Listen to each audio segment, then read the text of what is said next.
అది ఆకాశంలో ఆ రోజు జ్ఞానులకి ఏం చూపించింది? దారిని చూపించింది కదా. మన జీవితంలో కూడా ఈరోజు మనకేం చూపించాలి దేవుడు కదా? దారి చూపించే దేవుడి దగ్గరికి మనం వచ్చాం, కానీ దారిని ఎవడు చూడాలి? దారిని ఎవరు చూడాలి? దేవుడు చూడాలా, మనం చూడాలా? మనమే చూడాలి కదా. వెలుగు అందరిని ఏం చేసిద్దంట? ప్రకాశింపజేసిద్ది. మన బ్రతుకులు చీకటితో ఉన్నప్పుడు అది మనల్ని వెలిగింపచేసిద్ది. కాబట్టి ఈరోజు కదా నక్షత్రం పెడతా ఉన్నాం, అది చూసి అనేకులు మారాలని కదా. అది చూసి అనేకులు ఆ రోజు యేసుప్రభుని ఏం చేశారు? వెంబడించారు, ఆరాధించారు కదా. మరి మనం ఈరోజు ఏం చేస్తా ఉన్నామంటే ఆరాధించట్లే, వెంబడించట్లే. క్రిస్మస్ పండుగ, న్యూ ఇయర్ అక్కడి వరకే ఆగిపోతున్నారు, కానీ మిగతా రోజుల్లో ఎవరు మాత్రము మందిరానికి రావట్లే. పండగ క్రైస్తవులైనరు. ప్రజలంతా ఏమైనారంటే ఇలా పండగ కదా. వాడు తాగుబోతుడైనా, వాడు ఏ పని చేసేవాడైనా క్రిస్మస్ పండగ వస్తుందంటే ఏం చేస్తాడు? కొత్త బట్టలు, ఇంటికి రంగులు కదా. అతను మారదు, బ్రతుకు మారదు, కానీ పండగ మాత్రము చెయ్యాలి. ఎంత డబ్బైనా పర్వాలేదు. అయితే యేసుప్రభు జనన విధానం ఎట్లా? యేసుప్రభు ఎలా పుట్టాడు? యేసుప్రభు ఎలా పుట్టాడు? బాబు అరవగాకండి అమ్మా, అరవగాకండి. యేసుప్రభు మనలాగా పుట్టలే. యేసుప్రభు మనలాగా హాస్పిటల్లోనో, లేదు ఇంట్లోనో, లేక బంధువుల మధ్యలోనో ఆయన పుట్టలే. ఆయన ఎక్కడ పుట్టాడమ్మా కదా? ఎక్కడ పుట్టాడు? మీరు అందరు చెప్పాలి, ఎక్కడ పుట్టాడు? మనమైతే మనం ఎక్కడ పుట్టాను చెప్పండి? మంచి హాస్పిటళ్ళు కదా, అన్నీ కదా. 1వ నెల నుంచి 9వ నెల దాకా ప్రతి నెల చెకప్ ఇవన్నీ ఉంటాయి, కానీ అలా చెక్ చేసుకోవడానికి వాళ్ళకి అలాగా దొరకలే సమయం కదా. ఆ జననము ఎంతో భయంకరమైనదిగా జరిగింది. అది అందరిలాగా జన్మ కాదు కదా. మన పిల్లల్ని మనం తీసుకుపోయి పశువుల తోటలో పండబెడితే ఏమంటారు? ఈ రోజులలో తల్లిదండ్రులు ఏమంటారు చెప్పండి? పిచ్చోళ్ళు అంటారు. అనమా? యేసుప్రభు ఇలాగనే పండుకున్నాడు కదా తొట్టులో. మన బాబు కూడా తొట్టులో పండబెడుతున్నామంటే ఆ తల్లిదండ్రులు వాళ్ళ బంధువులందరూ ఏమంటారు? వీళ్ళకి పిచ్చి పట్టిందని కదా. ఆ రోజు మాత్రం యేసుప్రభుని పండబెట్టినప్పుడు ఎందుకు పండబెట్టారు? ఆయనకి ఏం లేదంట, స్థలం లేదు, ఎక్కడ లేదు, సత్రంలో లేదు, ఊర్లో లేదు, ఇంట్లో లేదు, ఎక్కడ లేదు. ఎక్కడ ఇచ్చినాయి? పశువులు స్థలం ఇచ్చినాయి కదా. తొట్టి కుర్తి నీళ్ళు తాగే తొట్టులో యేసుప్రభుని ఏం చేశారు? వాళ్ళు పండబెట్టాడు. మరి మనల్లో ఎక్కడ పండబెడతారు చెప్పండి అమ్మా? మంచి మంచి పరుపుల మీద, ఉయ్యాలలో కదా. కన్నంగానే మన పిల్లల్ని ఇలా పెంచాలనుకుంటాం, కానీ యేసుప్రభు అలాగా పుట్టలే కదా. మన జీవితంలో యేసుప్రభుని మనము క్రిస్మస్కి, న్యూ ఇయర్కి ఆరాధించటం కాదు, మన బ్రతుకంతా యేసుప్రభుని మనం ఏం చేయాలి? ఆరాధించాలి. ఆయనకి మన బ్రతుకులో ఏం కావాలి? చోటు కావాలి. మన హృదయం ఆయనకు కావాలి. ఆయన దీనాతి దీనమైన మనసు ఆయన అంతగానం తగ్గించుకున్నాడంటే, ఈ భూమి ఆకాశములు సృష్టించిన దేవుడు ఒక చిన్న గర్భంలోకి వెళ్ళటానికి, చెప్పండి అమ్మ, గర్భం ఎంత ఉంటుంది? చిన్న ఒక ద్రాక్ష పండు అంత ఉంటుంది. ఈ భూమి ఆకాశాన్ని సృష్టించిన దేవుడు అంత చిన్నగా మారిండు. ఎవరి కోసం? ఎంత తగ్గించుకున్నాడు? ఆ గర్భంలోకి వెళ్ళి ఆయన అందులో 9 నెలలు ఆ మరియమ్మ ఆయన్ని ధరించినప్పుడు ఆయన ఎంత ఆయన ఆ దేవుడు పేరేందో తెలుసా? ఆకాశము భూమికి పట్టజాలని దేవుడు. ఆ దేవుడు ఏమై ఉన్నాడు? మనిషి కుమారుడి యొక్క రూపం ధరించి మానవుల గర్భంలో పుట్టాడు కదా. కదా, అంత పెద్ద దేవుడు మన కోసం తగ్గించుకున్నాడు కదా. ఇక్కడ చదువుకుందాము. లూకా సువార్త 2వ అధ్యాయం 4వ వచనం నుంచి.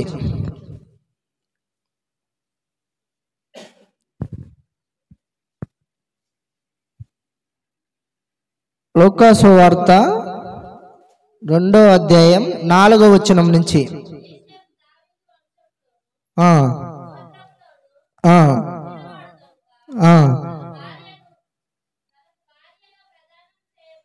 ఆ ఆ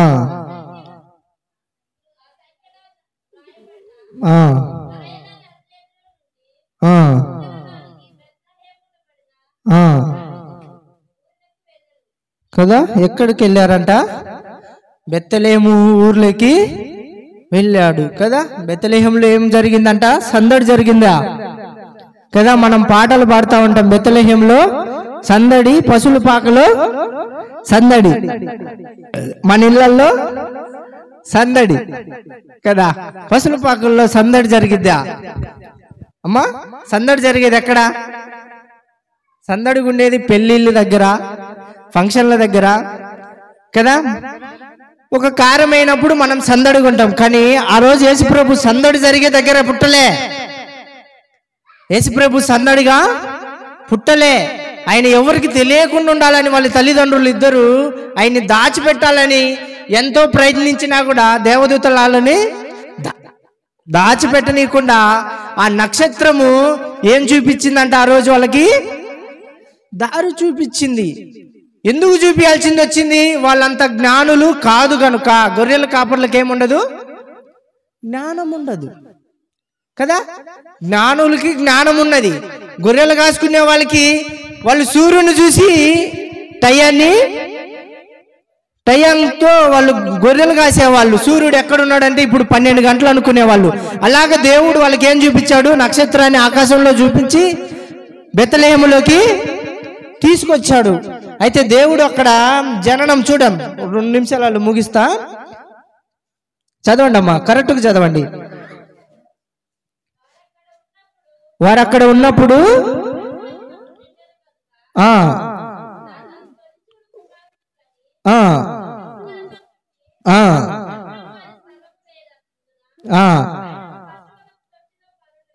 కదా.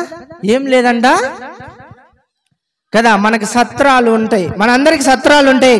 కొన్ని గుళ్ళల్లో వాళ్ళ కులాలకు సంబంధించిన సత్రాలు ఉంటాయి. కానీ యూదా గోత్రంలో యేసుప్రభు పుట్టినా కూడా ఆ సత్రంలో ఏం లేదంట, యూదులకి చోట్లేదు కదా. ఈరోజు మన బ్రతుకులో కూడా దేవుడికి ఏమి ఇస్తలేం? చోటు ఇవ్వట్లే కదా. ఆ రోజు స్థలం గురించి కాదు యేసుప్రభు బాధపడ్డది. ఈరోజు మన హృదయాలలో ఏమి ఇవ్వట్లేదు మనమంట? స్థలం ఇవ్వట్లే. ఎంతసేపు మన హృదయంలో ఏముంటాయి చెప్పండి? మన పిల్లలు, మన భర్త కదా, మన ఆస్తులు, మన బంగారం, మన వెండి, మన డబ్బు, మన పనులు. పొద్దున లేచినాల నుంచి సాయంత్రం వరకు ఇవే గాని కదా. వేరే ఆలోచనలు వస్తాయా? యేసుప్రభు ఎందుకు పుట్టిండు? యేసుప్రభు ఎందుకు చనిపోయిండు కదా. పండగ చేసుకోనికి చనిపోయిండు, పండగ చేసుకోనికి పుట్టిండు ఏమమ్మా కదా. ఈ పండగ క్రైస్తవులంతా పండగలు చేసుకుంటానికి యేసుప్రభు పుట్టలే. మనల్ందరినీ ఎక్కడికి పోయి తీసుకెళ్తానికి పుట్టిండు? పరలోకానికి. ఎంత తగ్గించుకున్నాడు మీ అందరికి తెలుసు కదా. పశువుల పాక ఆ తొట్టిలో పడుండబెట్టిండు కదా. ఈరోజు స్థలం లేకపోతే మన బిడ్డల్ని కనీసం ఆ పేడ దగ్గర తొక్కినా కూడా మనం ఏం చేసుకున్నాం చెప్పండి? చెయ్యంటాము కదా. అక్కడ మంచిగా ఉంటుంది ఆ పశువుల పాకలో చెప్పండి మీరంతా. వాసన, కుర్తి నీళ్లు, అక్కడ ఈ మన జంతువులు టాయిలెట్లు కదా. ఎంత ఘోరమో మీరు ఆలోచించండి. ఒక్క 10 నిమిషాలు, ఒక 2 నిమిషాలు. ఎంత ఘోరమైన స్థలములో ఆయన పుట్టి ఆయన ఎంత సువాసనగా అయ్యాడు మనందరికి. ఈరోజు మన మురికి జీవితాలన్నిటికీ ఆయనే మాదిరి కదా. మన మురికంతా ఆయన తీసుకొని మనల్ని పరిమళ వాసనంగా మార్చాడు. ఆ రోజు ఆయన పుట్టినప్పుడు పరిమళ వాసనలు, తైలాలు, సెంట్లు ఏమీ లేవు. అక్కడ ఏముంటాయి కదా? బర్రెల పేడ టాయిలెట్ వాసన, ఎప్పుడో ఒక పాక, అదేమి కొత్త పాక ఏమి కాదు కదా. మన జీవితాలను వెలిగించడానికి యేసుప్రభు ఆయన అంతగా తగ్గించుకున్నాడు. ఆ రోజు ఎక్కడ లేదంత స్థలము సత్రంలో లేదు. ఈరోజు మన హృదయాలలో కూడా స్థలము లేదు కదా. మరి క్రిస్మస్ వచ్చింది, ఈరోజు మనం అందరం స్టార్ పెడుతున్నాము కదా. అది అందరికి ఏమి ఇచ్చిద్ది? మరి మనమందరము ఎవరికి ఇవ్వాలి వెలుగు కదా? అన్నులకి ఇవ్వాలి, యేసుని ఎరగని వారికి. కానీ మనమైతే ఏం చేస్తాం? మనం వండుకున్నవి మనం వండుకున్న వస్తువులు, మనం వండుకున్న పదార్థములు, మన బట్టలు మనమే, మన వస్తువులు మనమే వండుకొని తింటాం. కానీ క్రిస్మస్ పండుగ వచ్చిందని ఇతరులకు మనమే మాత్రము చెప్పము, చెయ్యము, ఇవ్వము కదా. అమ్మా, మా యేసు ఈరోజు పుట్టాడు, మేము కూడా ఈ బట్టలు కొనుక్కున్నాము, మీకు కూడా ఈ బట్టలు తీసుకోండి, ఈ పిండి వంటలు మీరు తినండి, ఈ ఆహారం మీరు తినండి అని మనం పంచి పెట్టము. యేసు ప్రేమ మనం చూపియము కదా. యేసయ్య ప్రేమ మనం చూపినాం. మనం ఎంతసేపు మనం తిన్నామా, మనం బట్టలు కొనుక్కున్నామా, మన పిల్లలు బాగుండరా కదా. యేసయ్య అలా అనుకుంటే మన కోసం మరణించడు కదా. ఈ భూమి మీదకి యేసుప్రభు వచ్చింది ఎందుకోసమంట? పాపులను రక్షించటానికి కదా. అయితే చదవండి అమ్మా. ఆ దేశంలో కొందరు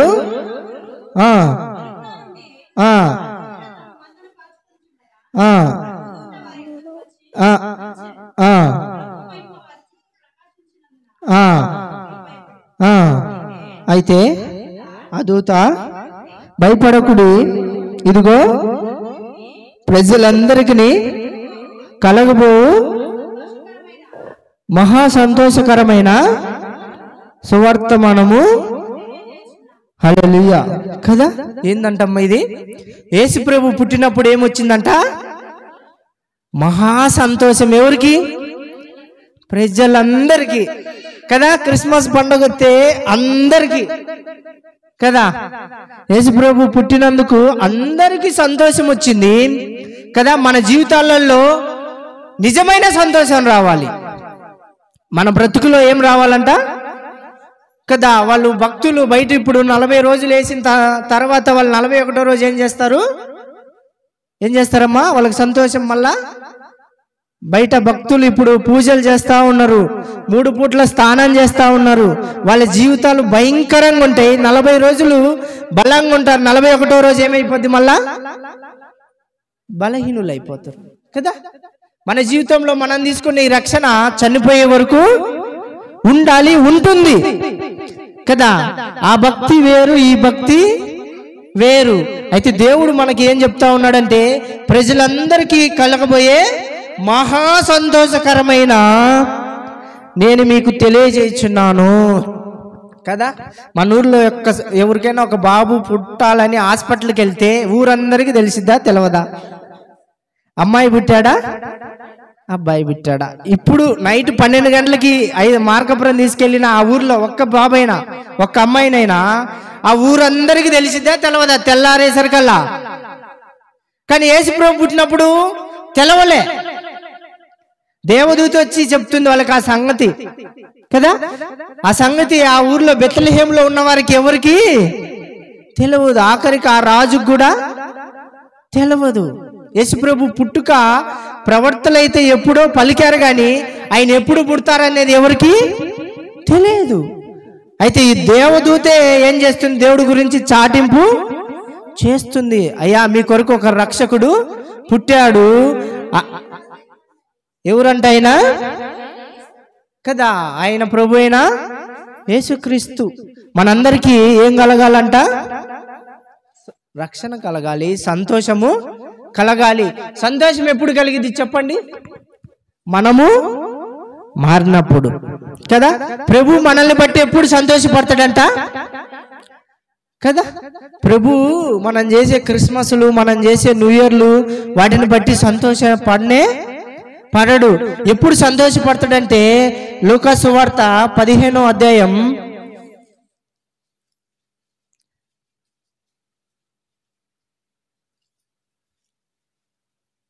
15వ అధ్యాయం. ఒక పాపి విషయమై కలుగు సంతోషము ఆయన ఎక్కడ సంతోషిస్తాడంట? ఆ ఆ ఆ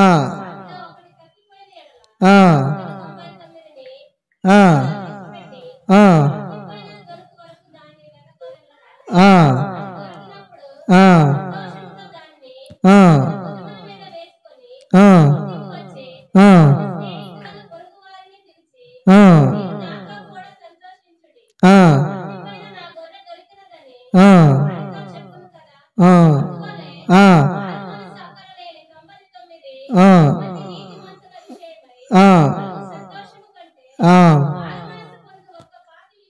ఆ హల్లెలూయా కదా. నేను ఎప్పుడు క్రిస్మస్ కి ఈ వాక్యమే చెప్తా. నీ మారు మనసు పొంది 12 సంవత్సరాలు అవుతుంది కదా. నాకెప్పుడు క్రిస్మస్ కి ఎవరు ఇచ్చినా గానీ క్రిస్మస్ గురించి చెప్పను, ఇదే చెప్తా కదా. క్రిస్మస్ రోజు ఒక్కడు మారడు. మనం చేసే క్రియల వల్ల, మనం చేసే భక్తి వల్ల ఆ రోజు నేను మారినానని ఒక్కడు కూడా నా జీవితంలో నేను ఎక్కడ ఇన్లే. చిన్నప్పటి నుంచి కదా నేను క్రిస్మస్ రోజు చర్చికి వెళ్ళా, ఆ రోజు మారు మనసు పొందా అని ఒక్కడు కూడా సాక్ష్యము చెప్పడు. ఎంతసేపు మన హడావిడి, మన బట్టలు, మన భోజనాలు, మన యొక్క చర్చి, మన వాళ్ళే కదా. దేవుడు ఎవరు క్రిస్మస్ వల్ల సంతోషపడతానన్నాడా? న్యూ ఇయర్ వల్ల సంతోషపడతానన్నాడా? ఎవరి వల్ల సంతోషం అంట కదా. ఒక్క పాపి మారితే ఎక్కడంట? పరలోకంలో. ఎవరితో సంతోషం అంట? దేవదూతలను అందరినీ పిలిపించి కదా, అదిగో నా కుమారుడు, నా కుమార్తె మారింది ఈరోజు, వీళ్ళని బట్టి ఏం చేస్తున్నాడంట? దేవుడు సంతోషిస్తాడంట కదా. యేసు ప్రభు పుట్టినప్పుడు మనందరికి సంతోషం, మనం మారినప్పుడు ఎవరికి సంతోషం? యేసయ్యకి సంతోషం కదా. మరి యేసయ్య సంతోషం కావాలా, మన సంతోషం కావాలా చెప్పండి? క్రిస్మస్లో ఎవరు సంతోషం ఎక్కువ ఉంటుంది కదా? మన సంతోషమే ఎక్కువ ఉంటుంది, కానీ యేసు ప్రభు సంతోషము ఉండదు. ఆయనకి స్థలం ఇవ్వము, ఆయనకి స్థలం అనేది ఇవ్వము. ఎంతసేపు మన అలంకరణ, మన తిండి, మన వస్త్రాలు, మన బంగారం, మనం ఎలా ఉన్నాం, పైకి ఎలా చూపించుకుంటున్నాం కదా. ఆ రోజు మనం క్రీస్తుని ధరించుకున్న వారు అలాగుంటారా? అలాగుండనే ఉండరు. క్రీస్తుని ధరించుకున్న వారు ఆ రోజును చూడాలి, ఒకళ్ళ మించి ఒకళ్ళు చూపించుకుంటారు. కానీ క్రీస్తుని ఏమన్నాడు? నన్ను చూపిమన్నాడు కదా. మనల్ని చూస్తే యేసు ప్రభువుని చూసినట్టుగా కనిపించాలన్నాడు. కానీ మనల్ని చూస్తే ఆ రోజు ఒక్కళ్ళు కూడా మారరు కదా. మనం మారాలంటే ఈ కదా 99 గొర్రెలు ఉంటాయి ఆ రోజు. ఎన్ని ఉంటాయమ్మా క్రిస్మస్ రోజు? మారిన గొర్రె ఎన్ని ఉంటాయంట? ఒక్క గొర్రె ఉంటుందంట కదా. ఆ ఒక్క గొర్రె కోసం యేసు ప్రభు చూస్తూ ఉంటాడంట. ఈ 99లో నుంచి ఒక్క గొర్రెనా మారు మనసు పొందుతుందా? అప్పుడు దేవుడు ఎక్కడ పరలోకంలో దేవదూతల్ని పిలిపించుకొని, అదిగో నా కుమారుడు, నా కుమార్తెను బట్టి నేను ఈరోజు సంతోషిస్తున్నా కదా. ఈ స్టార్ పెట్టడం వల్ల మనందరికీ సంతోషమే. ఇది అనేకులను ఎలిగించాలని కదా. ఆ రోజు గొర్రెలకి ఎలిగించింది, మార్గాన్ని చూపించింది. దేవుణ్ణి ఆరాధించటానికి ఈ నక్షత్రము వాడబడింది కదా. నేను అనుకున్నా, ఒకరోజు 3 గంటల రాత్రి లేచి మెలుకొచ్చి బయటికి వెళ్ళినప్పుడు ఆకాశం నిండా నక్షత్రాలు ఉన్నాయి. ఆకాశం నిండా నక్షత్రాలు ఉన్నప్పుడు నేను అనుకున్నా, ఇన్ని నక్షత్రాలు ఉన్నాయి ఈ భూమి మీద, ఎక్కడికి వెళ్ళినా ఇవే కనపడతాయని వచ్చి కీర్తనల గ్రంథంలో చదివా. వాటన్నిటికీ నేను పేర్లు పెట్టాను అన్నాడు. హల్లెలూయా కదా. ఆకాశంలో కనపడే ప్రతి నక్షత్రానికి ఏమున్నాయంట? పేర్లు ఉన్నాయంట. మరి మన పేర్లు ఎన్ని ఉన్నాయి కదా. ఆకాశంలో నక్షత్రాలు ఎవరు లెక్క పెట్టజాలేం. కానీ యేసుప్రభు నన్ను అన్నాడు ఆ రోజు, వాటన్నిటికి పేర్లు కూడా నేను పెట్టి ఉన్నాను కదా. మన జీవితాలకి దేవుడు పేరు పెట్టి ఉన్నాడు.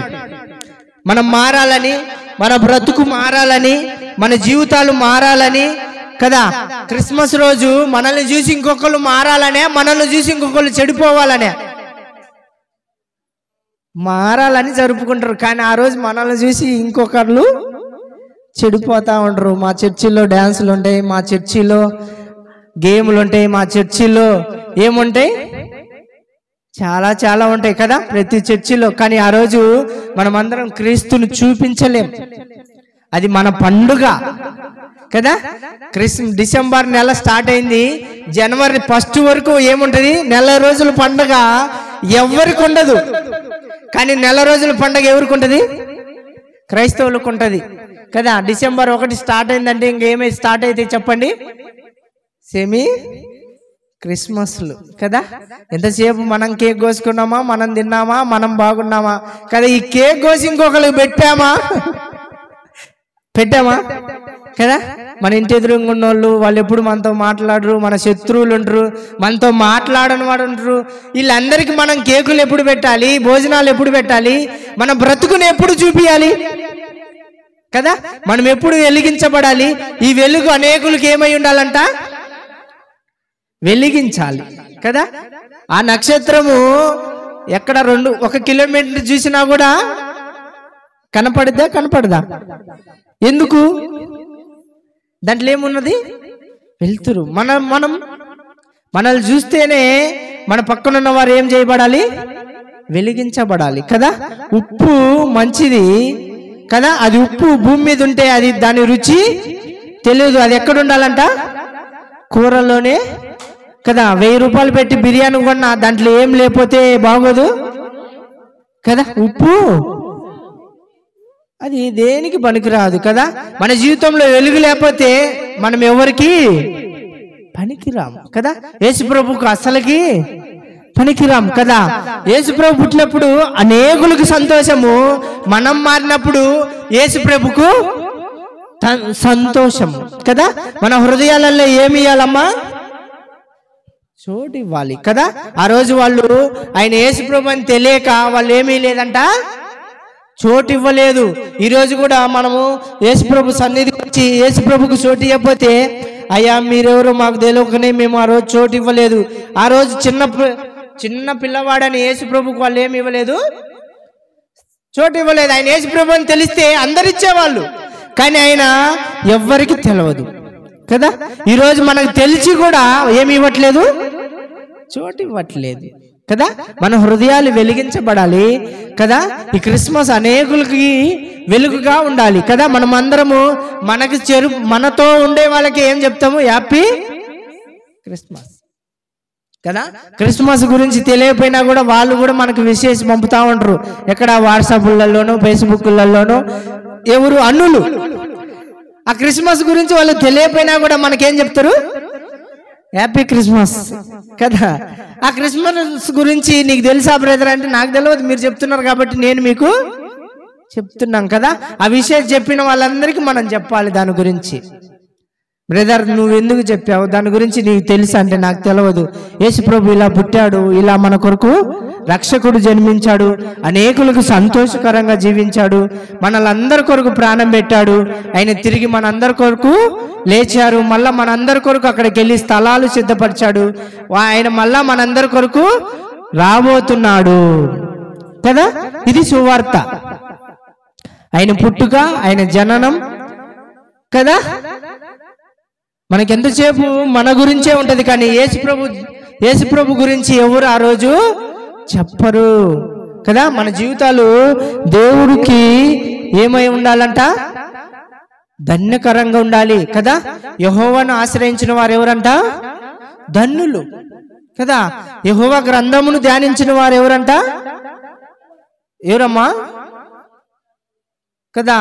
ఆయన వాక్యం చదివినా, ఆయనకు ప్రార్థన చేసినా, నువ్వు నీతిగా ఉన్నా వాళ్ళందరికీ ఏం పేరు పెట్టాడు దేవుడు, ధన్యులు కదా. ధన్యులని మనం ఎవరినో అంటాము, డబ్బున్నోని ఎవరినంటామమ్మా, ధన్యులని డబ్బున్నోళ్ళని, బంగారం ఉన్నోళ్ళని, ఆస్తులు ఉన్నోళ్ళని ధన్యులు అంటాము. కానీ యెహోవాను కలిగిన వారిని దేవుడు ఏమంటున్నాడు, ధన్యులు కదా. మనం అందరము ధన్యులము, ఆయన దొరకటం ఎంతో ధన్యత.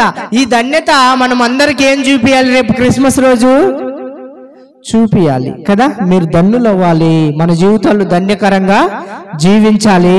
మనం వెలుగై అనేకులను ఏం చేయాలంట, వెలిగించాలి కదా. యేసుప్రభు ఎప్పుడు సంతోషపడతాడంట, ఒక్క పాపి విషయమై మారు మనసు కలిగి ఉంటే ఒక్క పాపి విషయమే సంతోషము.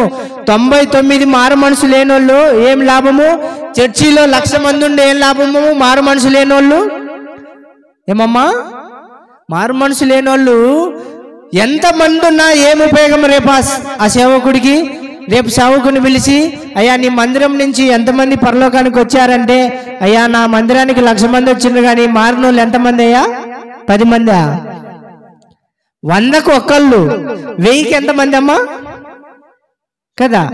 1000 మంది చర్చికి వచ్చే మారేది ఎంతమంది అంట? 10 మంది అంట. యేసుప్రభువే కదా లెక్క చెప్పింది. 100 గొర్రెలుంటే వాటిల్లో 99 ఏం లేవంట, మారు మనసు లేవు. మారు మనసు కలిగిన మారిందంట ఒక్కళ్ళంట. ఇందులో లెక్క పెట్టుకోవాల్సింది మనం ఎంతమంది? 1000 మందిలో 10 మంది కదా. 10,000 మందిలో 1000 మంది కదా. మన జీవితాలలో మార్పు చెందాలి. దేవుడు ఆ రోజు బెత్లెహేంలో పుట్టినప్పుడు ఆయనకి స్థలం లేదు. ఎంతో ఘోరమైన పుట్టుక. మన పుట్టుకైతే ఎంతో గొప్ప పుట్టుక కదా. మనం చూస్తే మంత్రసాన్నైనా, చూస్తే హాస్పిటల్లో డాక్టర్నైనా, చూస్తే మన అమ్మా నాన్నైనా, కానీ యేసుప్రభు చూస్తే పైన కొట్టము, గడ్డి, కుర్తినీళ్ళు కదా. ఎంత బాధాకరమైన విషయం అది. నేను అదే ఆలోచిస్తూ ఉంటా. యేసుప్రభు పుట్టితే అంత ఘోరంగా పుట్టినప్పుడు మనం ఎంత విలువగా బ్రతకాలి. ఈ విలువనిచ్చిన దేవుణ్ణి అనేకులకు విలువ కలిగి జీవింప చేయాలి. కాబట్టి మన జీవితంలో మనము అనేకులు వెలిగించాలి. కాబట్టి దేవుడి సన్నిధిలో నేను ఒకటే మాట చెప్పగలుగుతున్నా, మనం ఏమి ఇవ్వాలంట? దేవుడికి స్థలము ఎక్కడా? ఇంట్లోనా? హృదయాలలో కదా. మా అన్నులు ఏం చేస్తారంటే ఒక చిన్న గుడి కడతారు. అది ఎంత ఉంటుంది చెప్పండి? వీళ్ళకేం బెడ్రూములు పెద్ద పెద్దవి కావాలి, హాళ్ళు పెద్ద పెద్దవి కావాలి, కానీ దేవుడికి మాత్రము స్థలం ఎంత ఉంటుంది అక్కడ? చిన్న 2x2, ఇదిగో ఇంత ఉంటుంది అనుకోండి. ఈ బాక్స్ ఎంత? అందులో దేవుడు ఉంటాడా? అందులో ఉంటాడా కదా. వాళ్ళు ఏమన్నా మాంసం తెచ్చుకుంటే మళ్ళీ ఏం చేస్తారు? దేవుడికి అడ్డం వేస్తారు కదా. దేవుడి కళ్ళకి మనం ఏమన్నా కప్పగలుగుతామా? అది వాళ్ళ భక్తి, వాళ్ళ మూఢనమ్మకాలు కదా. మన జీవితంలో దేవుడికి ఎక్కడ ఇవ్వాలంటే స్థలము హృదయంలో ఇవ్వాలి. అన్నుల్లాగా చిన్న గూట్లో, చిన్న సెలుపులో, ఒక బాక్సులో దేవుని మనము పెట్టలేము. కాబట్టి మన హృదయంలో ఆయనకి స్థలం ఇవ్వాలి. కాబట్టి మనం అందరము మార్పు చెందటానికి జీవించి అనేకులను మనం ఏం చేయాలంట? క్రిస్మస్కి మార్చాలి. క్రిస్మస్కి, న్యూ ఇయర్కి మన పని అంతా అదే, ఎవరినొకళ్ళని మార్చాలి. అప్పుడు దేవుడు సంతోషపడతాడని మనమందరం అదే ఆలోచన కలిగి జీవించాలి. దేవుడి వాక్యాన్ని దీవించును గాక. ఆమేన్. సమయం ఇచ్చిన అయ్య గారికి వందనాలు.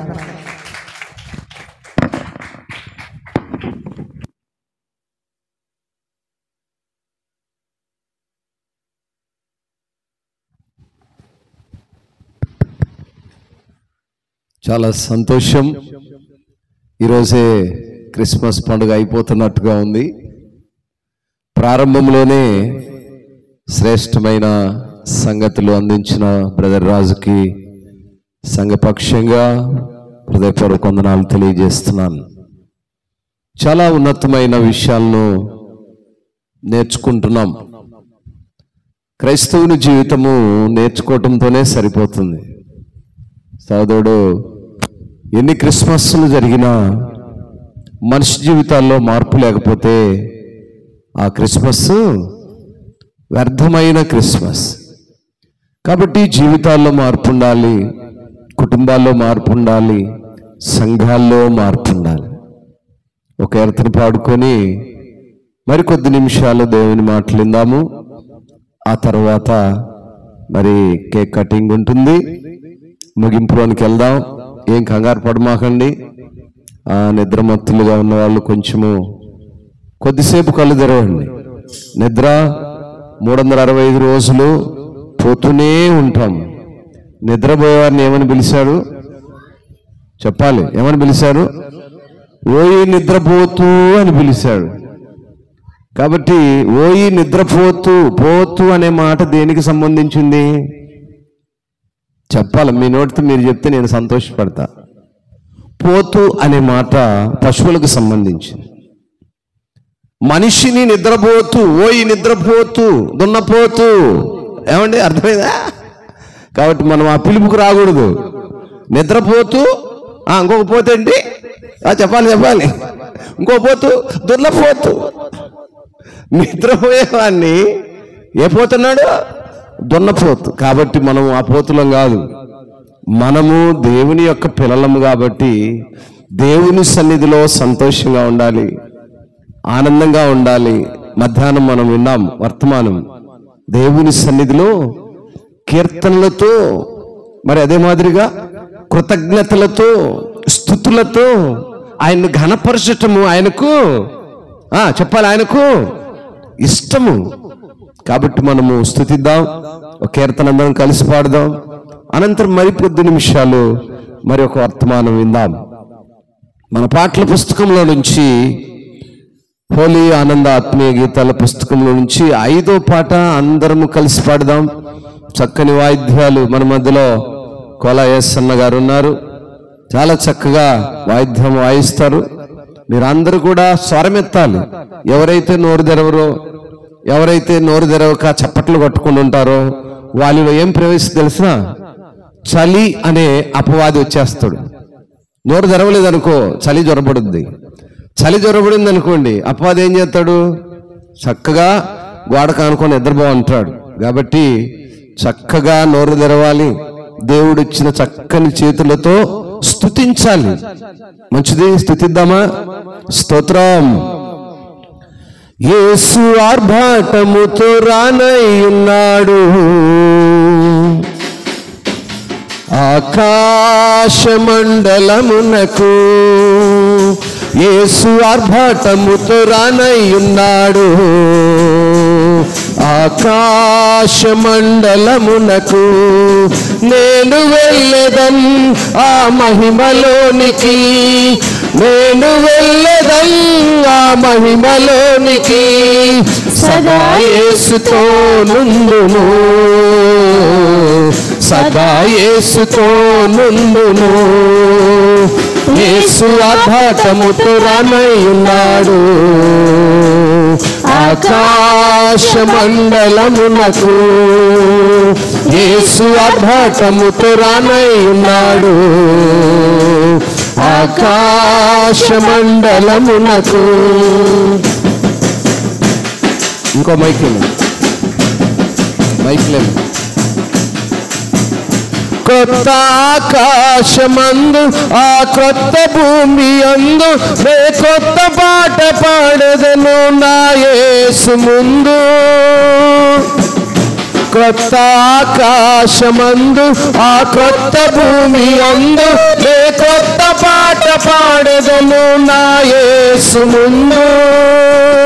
ఆ దూతాలు సంభ్రమందు, నాకు ఆనందమదియే, నా నిరీక్షణదియే.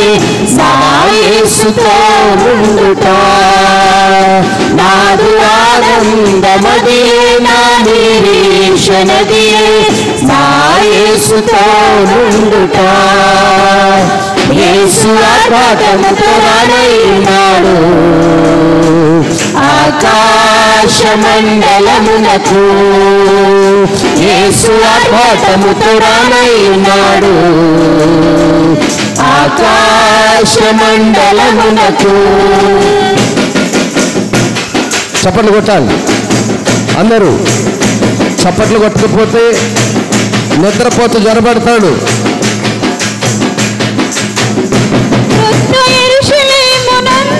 ఆ కొత్త పట్టణమందు, నే కొత్త పాట పాడుదును నా యేసు ముందు.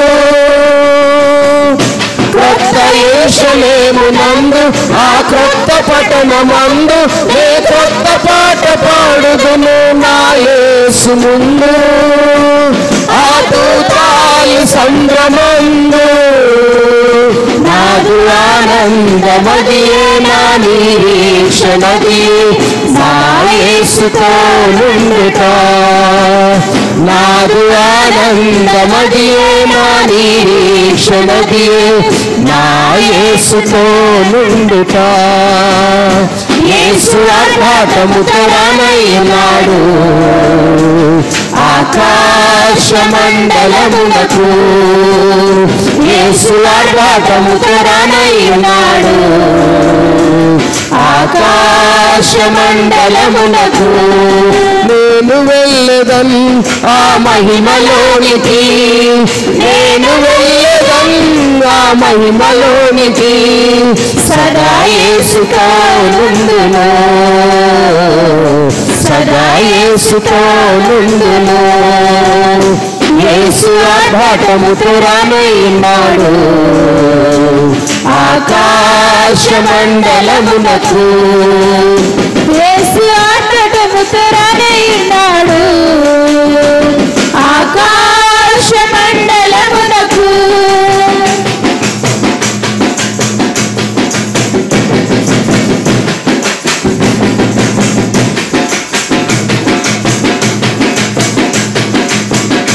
తెల్లని వస్త్రములు ధరించుకొని నేను ఓ కొత్త పాట పాడుదును నా యేసు ముందు తెల్లని వస్త్రములు ధరించుకొని నేను ఓ కొత్త పాట పాడుదును నా యేసు ముందు ఆ దూతాల సంగమందు నాదు ఆనందమదియే నా నిరీక్షణదియే సదా యేసుతో నుండుట నాదు ఆనందమదియే నా నిరీక్షణదియే నా యేసుతో నుండుట యేసు ఆర్భాటముతో రానయ్యున్నాడు ఆకాశ మండలమునకు యేసు ఆర్భాటముతో రానయ్యున్నాడు ఆకాశ మండలమునకు నేను వెళ్ళదన్ ఆ మహిమలోనికి నేను వెళ్ళదన్ ఆ మహిమలోనికి సదా యేసుతో నుండును సదా యేసుతో నుండును యేసు ఆర్భాటముతో రానయ్యున్నాడు ఆకాశ మండలమునకు యేసు ఆర్భాటముతో రానయ్యున్నాడు ఆకాశ మండలమునకు ప్రైజ్ ది లార్డ్ హల్లెలూయా హల్లెలూయా స్తోత్రం దేవుని నామమునకి ఘనత మహిమ ప్రభావములు చెల్లును గాక మరి యొక్క వర్తమానమును విందాం చిన్న ప్రార్థన చేసుకుందాం చిన్న ప్రార్థన చేసుకొని రెండవ వర్తమానమును చాలా కొద్ది నిమిషాల్లోనే ముగిస్తాము ఎవరు చింతపడవలసిన అవసరత లేదు పరిశుద్ధ నీ నామానికి వందనాలు స్తుతులు స్తోత్రాలు తండ్రి ఎన్నికలేని మమ్మల్ని మీరు ఏర్పరచుకొని నీ మందిరావరంలో చేరినైనా నిన్ను ఆరాధించుటకే మమ్మల్ని అందరినీ సజీవ లెక్కలు నడిపించినందుకే స్తోత్రాలు తండ్రి ఈ దినమైన తండ్రి నిన్ను జ్ఞాపకం చేసుకున్నట్టుకై నవంబర్ 24వ తారీఖున ప్రభువా ఈ రాత్రికాల సమయంలో తండ్రి నీ మందిరంలో చేరినైనా మేమందరము తండ్రి నీ దేవుడు మా పక్షాన ఉన్నారని నమ్ముతూ ప్రభు నీ సన్నిధానంలో విశ్వాసంతో కూర్చున్నాం తండ్రి మా ఇదిగో తండ్రి ఈయన ఒక 99 నీతిమంతుల కంటే ఒక పాపి రక్షించబడటం మేలు వారి నిమిత్తమే పరలోక రాజ్యంలో దేవదూతల మధ్య నేను ఆనందిస్తానని చెప్పి నీ వాక్యంతో మాతో మాట్లాడావు ప్రభా మేము వెలుగుతూ అనేక మందిని వెలిగించేటువంటి గొప్ప సాక్షులుగా నీ మందిరంలో మేము నివసించలాగిన తండ్రి మా హృదయంలో నీకు చోటిస్తూ ప్రభా మేము నిరంతరం నాయన నీ రాకడ వరకు నాయన నిరీక్షణ కలిగి ప్రభా మా భక్తిని మేము పోగొట్టుకొనక విశ్వాసంతో ముందుకు సాగుటకైనా మంచి వర్తమానాన్ని రాత్రి కాలంలో మా రక్షణ కోసం తండ్రి నాయన వినిపించినటువంటి నీ దాసును మీరు నాయన మరుగుపరుచుకున్నందుకే నీకు స్తోత్రాలు ఇదిగో రెండవ మెసేజ్లోకి మేము వెళ్తున్నాం ప్రభా. మా హృదయంలో తండ్రి నువ్వైనా సిద్ధపరచండి. వినటకు వినగల చెవిని గ్రహించగల మనసు మాకు దయచేయండి తండ్రి. నీ రాసరాన్ని సిలువ సాటి మరుగుపరుచుకొని ఆత్మతో అభిషేకించండి. మాట్లాడబోతుండగా నోటికి మీరు బూరగా ఉండి ధైర్యంతో నింపి మీరు మాట్లాడించండి. ప్రతి మాట వ్యర్థంగా పోనీయకుండా తండ్రి కంఠభూషణంగా మేము ధరించుకొని దానిని దివారాత్రులు ధ్యానించుకొని మా హృదయంలో తండ్రి నాయన నీతి యావత్తును నాయన మేము సఫలపరిచే వారిగా వాక్యానుసారమైన జీవితంలో ముందుకు సాగుటకై అయా వాక్యం ద్వారాగా మా క్రియలన్నిటిని మేము సరి చేసుకున్నట్టుకు సహాయం చేయండి. నాయన ఏ దుష్టుడు నాయన ఈ యొక్క వాక్యమును ఎత్తుకొని పోకుండా ప్రభా మంచి నీళ్ళు పడిన విత్తనం వల్ల విస్తారంగా తండ్రి ఈ వాక్యాన్ని మీరు విత్తుటకు సహాయం చేయమని నీ సన్నిధిలో ప్రార్థిస్తున్నాము తండ్రి. అయ్యా ఇదిగో దుష్టత్వమును మీరు తీసివేయండి ప్రభా. అపవాద శోధనను మీరు తప్పించి అల్లరిని మీరు దూరపరచి ప్రభా వినటకు విశ్వాసంతో నేను మమ్మల్ని కూర్చోటాకు శక్తిని బలంతో మీరు నింపి తండ్రి నీ వాక్యం వినగల చెవిని మాకు అనుగ్రహించమని సన్నిధిలో ప్రార్థిస్తూ నీ దాసరాల పక్షాన మీరుండి ధైర్యపరచమని అనవడం ఆహారులను మీరు ఏర్పరచుకున్నారు దేవా. ఆ రీతిగా తండ్రి ఈ బిడ్డను కూడా మీరు ఏర్పరచుకుని సహాయం చేయమని నీకే మహిమ ఘనత ప్రభావాలు చెల్లించుకుంటూ యేసు ప్రభు నామములో ప్రార్థించి అడిగి వేడుకొనుచున్నాము తండ్రి. ఆమేన్.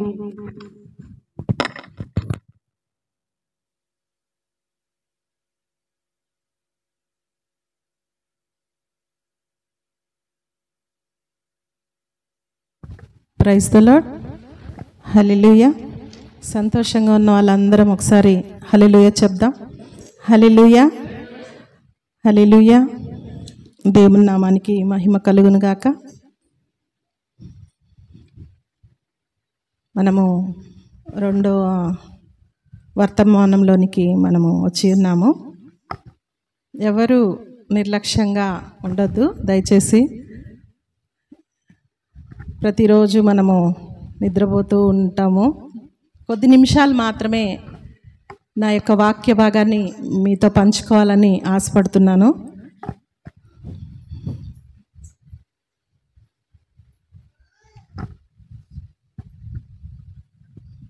ప్రభువు యేసుక్రీస్తు మన కొరకు ఈ లోకంలో మనుష్య కుమారుని రూపంలో పుట్టి ఉన్నాడు కదా.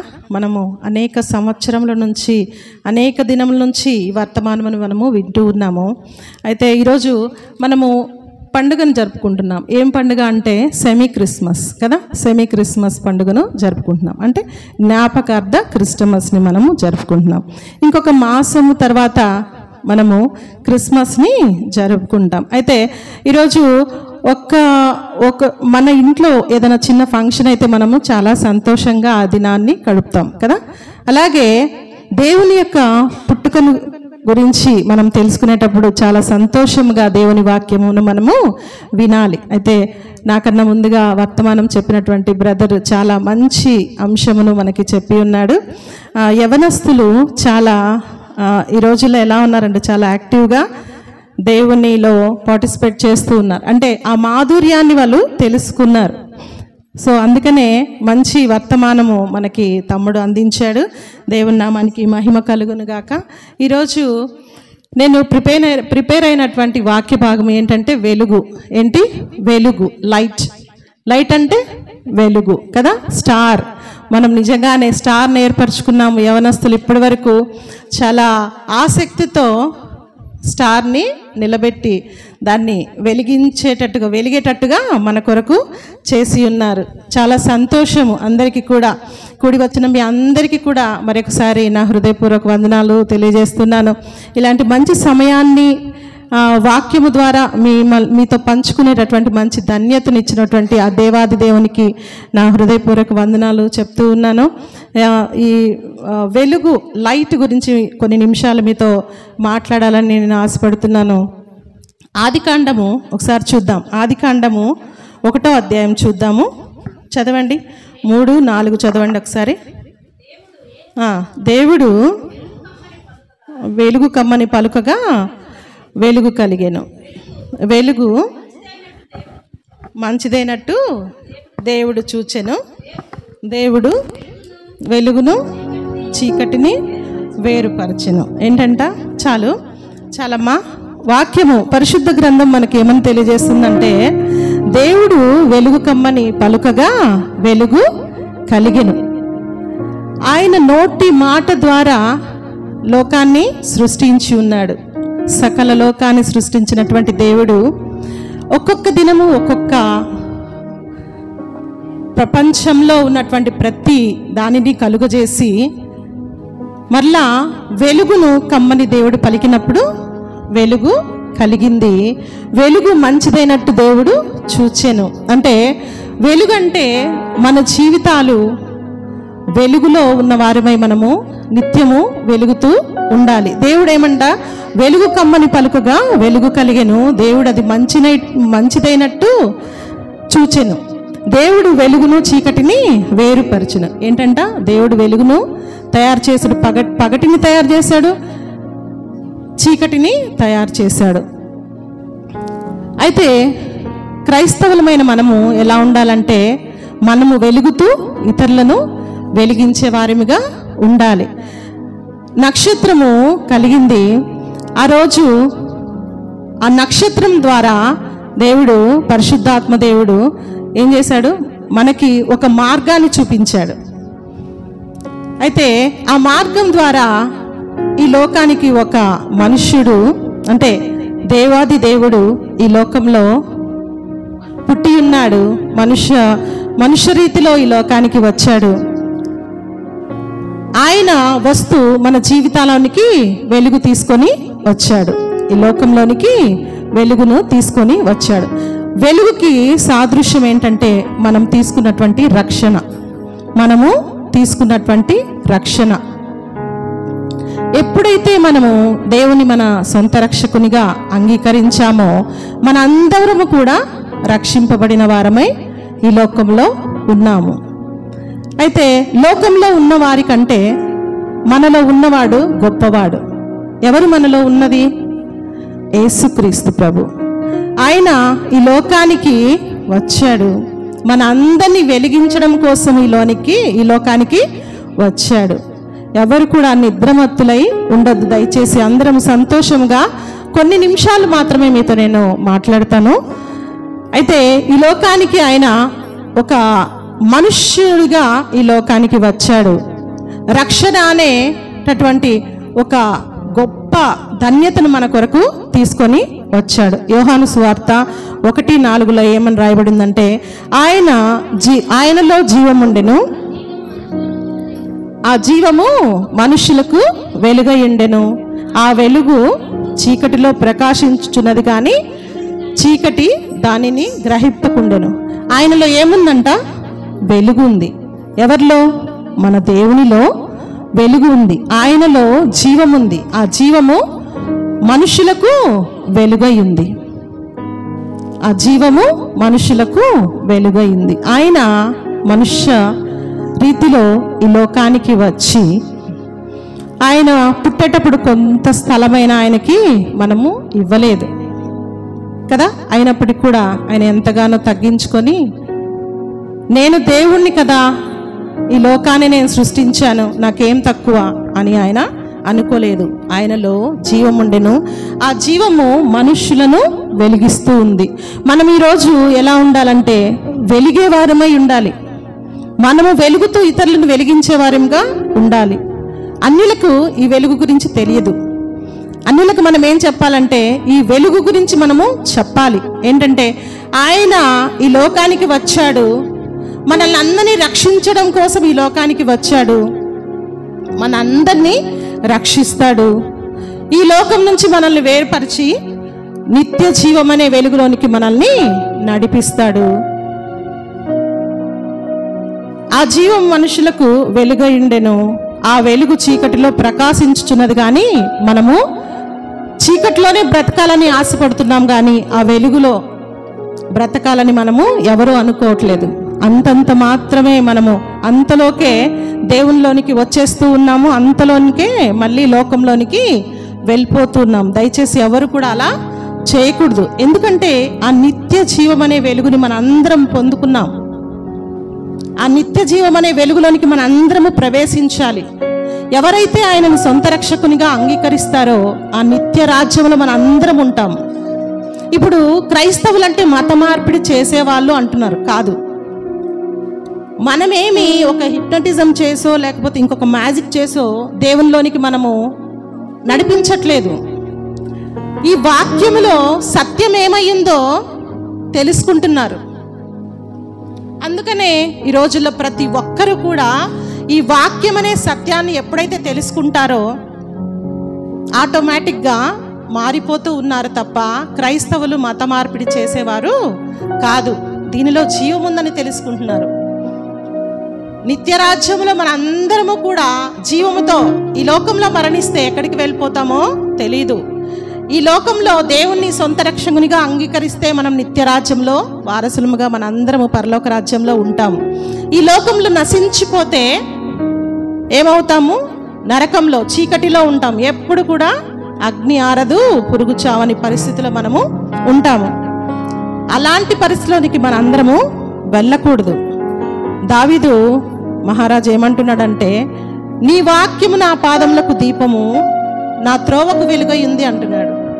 మనం వెలుగుని గురించినటువంటి వాక్యమును మనము వింటున్నాము. పరిశుద్ధాత్మ దేవుడు మనతో ఏమని తెలియజేస్తున్నాడంటే, ఆ వాక్యము, నీ వాక్యము నా పాదములకు దీపము, నా త్రోవకు వెలుగయ్యింది. మనము ఎక్కడికైతే మనం నడుస్తాం, మన జీవితంలో మనము ప్రయాణం చేస్తున్నటువంటి ఈ ప్రయాణంలో ఆయన వాక్యము మన హృదయంలోనే ఉంచుకుంటే, ఆయన త్రోవలో మనం ఎప్పుడైతే వాక్యం అనే త్రోవలో మనం ఎప్పుడైతే నడుస్తామో ఆయన వాక్యము మనకి దీపములాగా మనల్ని వెలిగించేదై ఉంటుంది. మనం నడిచే ప్రతి తోవలో, మనం నడిచే ప్రతి దారిలో మనకి వెలుగై ఆయన నడిపించేవాడుగా ఉన్నాడు. ఈరోజు నక్షత్రాన్ని వెలిగించాము. ఈరోజు మాత్రమే కాదు, రేపు క్రిస్మస్ వరకే మన ఆత్మీయ జీవితాన్ని మనము పెంపొందించుకోకూడదు. ఇలాంటి క్రిస్మస్లు ఎన్నో వస్తూ ఉన్నాయి, పోతూ ఉన్నాయి. మనం చిన్నప్పటి నుంచి అనేక క్రిస్మస్లను మనము జరుపుకుంటున్నాం, కానీ మన జీవితాలలో మార్పు లేదు. నిజమైన వెలుగు మన హృదయాలలో లేదు. నిజమైన వెలుగులో మనము జీవించాలి. రక్షణ అనే వెలుగులో మనము జీవించాలి. ఆయన త్రోవలో మనము నడవాలి. ఆయన వాక్యము అనే వెలుగులోనికి మనము నడవాలి. నీ వాక్యము నా పాదములకు దీపము, నా త్రోవకు వెలుగై ఉంది. యోహాను సువార్త 8:12 ఏమని రాయబడింది? యేసు, నేను లోకమునకు వెలుగై ఉన్నాను, నన్ను వెంబడించి, చదవండి ఒకసారి.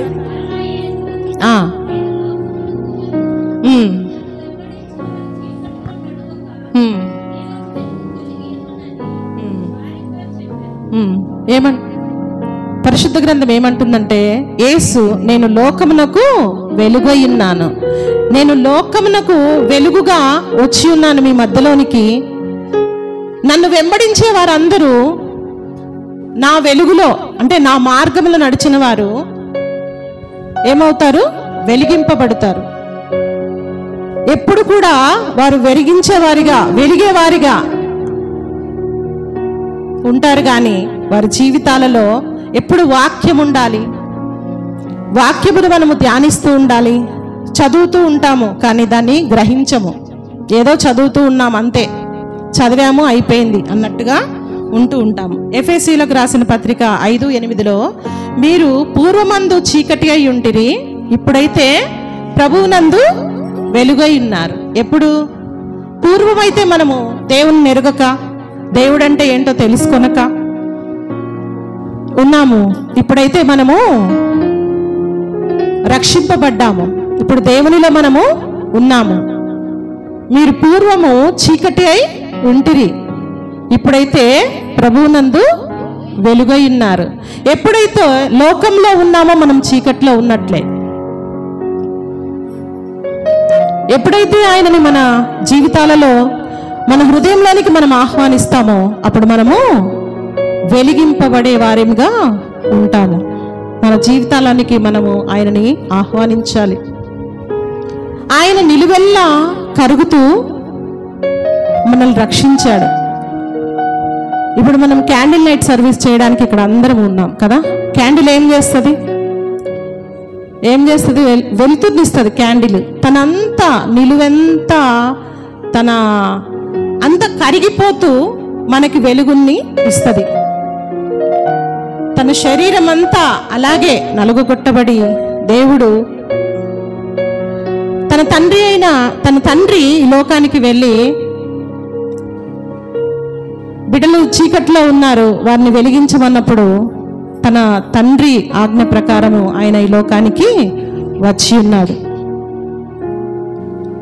ఎందుకు వచ్చాడంటే మనల్ని వెలిగించడం కొరకు ఈ లోకానికి ఆయన వచ్చాడు. నిత్యరాజ్యం అనే వెలుగులోనికి మనల్ని ప్రవేశింపడానికి, మనల్ని నడిపించడానికి. ఎప్పుడైతే ఆయన త్రోవలో మనం నడుస్తామో, ఎప్పుడైతే ఆయన అడుగుజాడల్లో మనం ఉంటామో, ఎప్పుడైతే తన వాక్యంలో మనము ధ్యానిస్తూ ఉంటామో అప్పుడు మనము వెలిగించబడతాము. కొవ్వొత్తి ఏం చేస్తుంది, తన శరీరం అంతా కరిగిపోయి ఇతరులకి వెలుగునిస్తుంది, క్యాండిల్. అలాగే మన యేసయ్య కూడా తన శరీరం అంతా నలుగుకొట్టబడి మనకి రక్షణను తీసుకొని వచ్చాడు. ఈ లోకంలోనికి వస్తే నాకు శ్రమ, నేను దేవుని బిడ్డని. అయితే ఆయన తండ్రి యొక్క ఆజ్ఞను వ్యతిరేకింపక ఆయన ఈ లోకానికి వచ్చి మనందరినీ కూడా రక్షణలోనికి నడిపించడం కోసము వచ్చాడు. మత్తయి సువార్త 5:14 మీరు లోకమునకు వెలుగై ఉన్నారు. మనం ఏంటంట, లోకానికి మనము వెలుగై ఉన్నాము. మనం వెలుగై ఉన్నాం. దేవుని రక్షణ మనలో ఉంది. మనము లోకానికి వెలుగై ఉన్నాము. లోకంలో అనేక మంది మనుషులు ఉంటారు. వాళ్ళందరిలో కూడా మనము దేవునిలో మనము వేరు చేయబడ్డ వారివి. లోకంలో ఉన్న ప్రజలందరిలో మనము దేవుని బిడ్డలంటే వేరు చేయబడ్డ వాళ్ళము. క్రైస్తవులంటే వారు నిలువెంత, వారి శరీరం అంతా కరిగిపోతూ ఉన్నా కూడా ఇతరులకి మనము వెలుగునిచ్చేవారిగా ఉండాలి. క్రైస్తవులంటే అది మనలో ఉన్నటువంటి ప్రత్యేకత. ఇంకా ఎక్కువ రెఫరెన్స్ చూపించి మిమ్మల్ని నేను ఇబ్బంది పెట్టను, కానీ దేవుడు ఏమంటున్నాడంటే, దేవుడు లోకమునకు వెలుగై ఉన్నాడు, అలాగే మనము కూడా లోకానికి మనము వెలుగై ఉండాలని దేవుడి వాక్యమును మనకి సెలవిస్తుంది. మీరు లోకమునకు వెలుగై ఉన్నారు, లోకానికి మనము వెలుగై ఉన్నాము.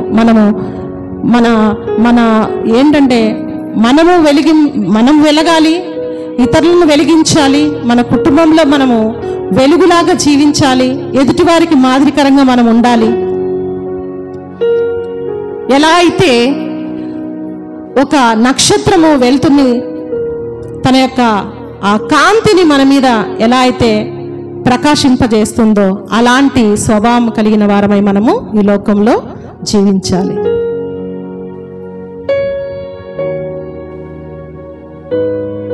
నీ వాక్యము నా పాదములకు దీపము, నా త్రోవకు వెలుగై ఉన్నది. ఎప్పుడైతే మనము దేవునిలో ఉంటామో, ఎప్పుడైతే ఆయన వాక్యమును మనము చదువుతామో, ఎప్పుడైతే ఆ వాక్యమును మనము ధ్యానించేటప్పుడు ప్రతి ఒక్క మాట మన కొరకు రాయబడింది అని మనము నెమరు వేసుకుంటూ, ఇది నా కొరకు సంబంధించినటువంటి వాక్యము, ఇది నా కొరకు ఏర్పరిచినటువంటి వాక్యము అని మనము దాన్ని ధ్యానిస్తూ దాని ప్రకారం నడుచుకుంటూ ఎప్పుడైతే మనం ఉంటామో వెలిగించబడతాం. ఇతరులకు మనం మాదిరికరంగా ఉంటారు. అంతవరకే 99 నీతి పాపుల కన్నా ఒక్క పాపి మారడము ఎంత గొప్ప ధన్యత. ఇలాంటి ఒక్క పాపి మారితే ఆయన పరలోక రాజ్యంలో ఎంతో సంతోషంగా ఉంటాడంట. ఆ సమూహంలో ఎంతో సంతోషం. ఒక్క ఆత్మ రక్షింపబడము చాలా గొప్ప ధన్యత. అనేక ఆత్మలను మనం రక్షింపబడేటట్లుగా మనం చేయాలి. మనము వెలుగుతూ ఇతరులను వెలిగించాలి. మనం అనేక బాధలు పడ్డా బాధలేదు, కానీ ఇతరులను మనం వెలిగించే వారిగా ఉండాలని కొద్ది మాటలు దేవుని వినికిడిలో దీవించి ఆశీర్వదిస్తాడని నమ్ముచు కొద్ది మాటలుతో ముగిస్తున్నాను.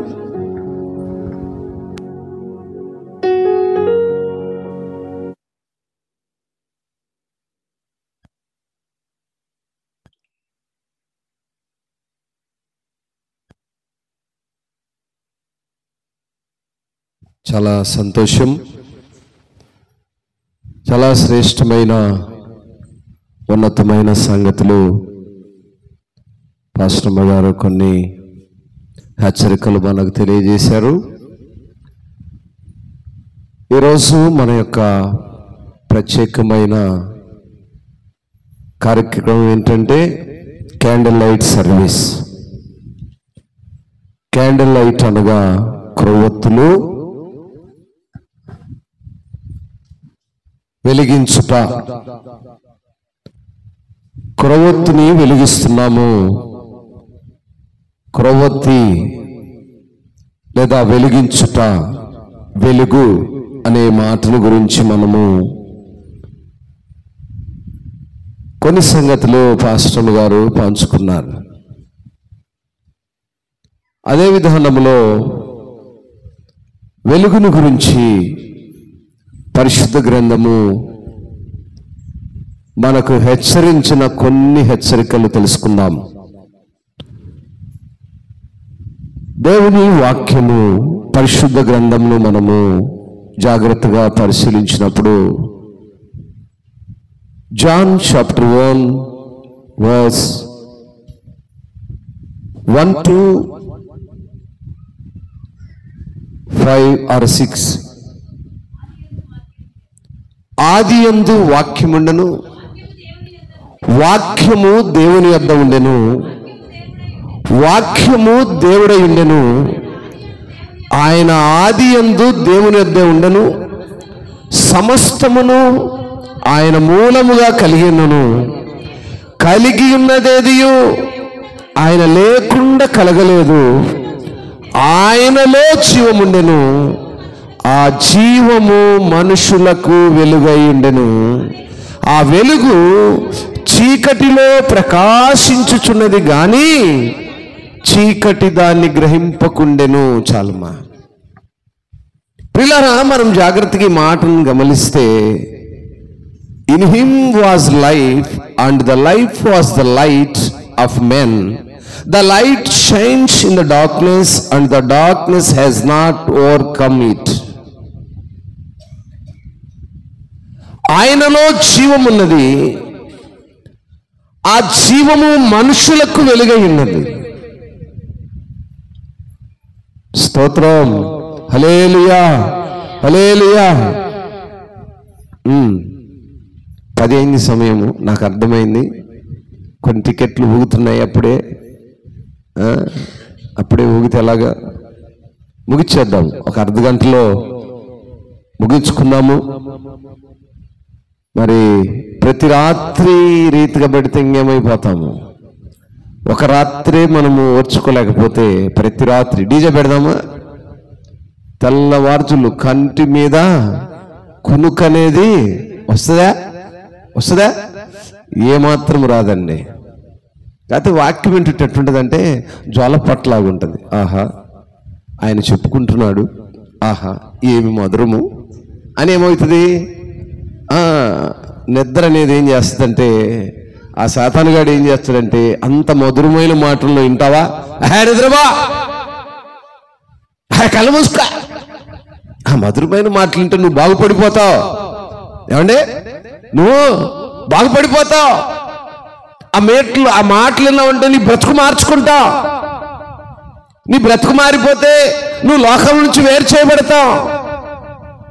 లోకములో నుంచి వేరు చేయబడటమే వెలుగు. లోకములో నుంచి నువ్వు వేరు చేయబడాలి.